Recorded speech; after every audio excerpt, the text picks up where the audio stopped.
Hello guys, welcome to my channel. চলে এসেছি আজকে আবার একটা নতুন ভিডিও নিয়ে। কিছুদিন পরেই যেহেতু রাখি পূর্ণিমা আসছে, তাই ভাবলাম তোমাদের সাথে একটা রাখি বানানোর ভিডিও শেয়ার করি।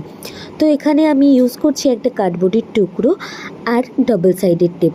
তোমরা পারলে এখানে কাগজেরও ব্যবহার করতে পারো। তো আমি ডাবল সাইডের টেপটাকে সুন্দরভাবে পাতার আকৃতিতে কেটে নিচ্ছি। এরপরে আমি ইউজ করছি এখানে গ্লু। তো তোমরা যারা যারা একদম অল্প জিনিস নিয়ে এত সুন্দর রাখি বানাতে চাও, তারা প্লিজ ভিডিওটাকে শেষ অবধি দেখে লাইক করে দিও। আর যারা যারা আমার চ্যানেলে ফার্স্ট টাইম দেখছো আমার ভিডিও, তারা প্লিজ আমার চ্যানেলটাকে সাবস্ক্রাইব করে দিও। তো এইদিকে আমার পাতা লাগানোও হয়ে গেছে, আর উপরে আমি একটা সাদা পুঁথিও লাগিয়ে নিয়েছি। তারপর পাতাগুলোকে সুন্দর লাগার জন্য এখানে আমি ইয়েলো কালারের ইউজ করছি। তোমরা পারলে অন্য কালারও ব্যবহার করতে পারো। আর এরকম অল্প সময়ে এত সুন্দর একটা রাখি বানিয়ে তোমরা কারা কারা নিজের ভাইকে